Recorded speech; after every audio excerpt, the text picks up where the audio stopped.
Benvenuti alla seconda parte che apriamo con il Mantova. È finita 0-0 la prima gara di Pool Scudetto per il Mantova. Al Martelli i biancorossi sono stati frenati da un buon Treviso e da una scarsa incisività sotto porta. Per passare il turno bisognerà vincere sabato a Cuneo. Nicola Antonietti.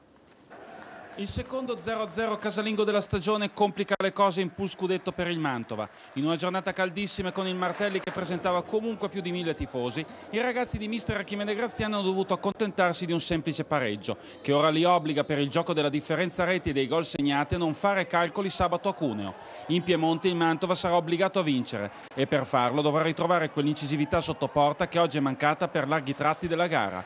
Primo tempo senza particolari emozioni per più di mezz'ora, con il Mantova che si fa preferire grazie ad un Pettarino abbastanza ispirato ed un Gambino solido e combattivo, e sono proprio loro due a confezionare l'occasione migliore per il Mantova nei primi 45 minuti.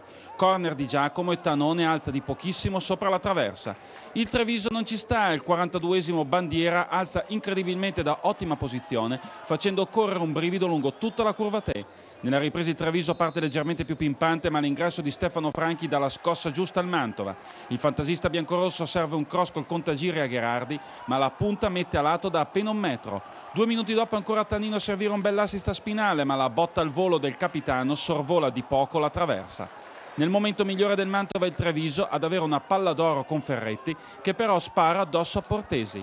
Non succede più nulla fino al terzo minuto di recupero, quando l'evanescente De Laurentiis segna di testa ma in fuorigioco giustamente segnalato dal guardalinee.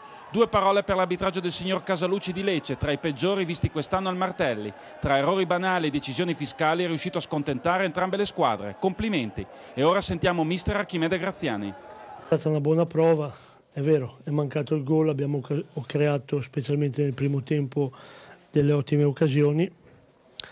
Purtroppo non è venuto, però sono molto contento di questa prova. Qui sono tutte squadre che hanno tutte quante vinto il proprio campionato. Se hanno vinto il proprio campionato vuol dire che come noi hanno qualità. E quindi la partita si gioca nello stato attuale fisico, nello stato attuale mentale, nella giocata singola.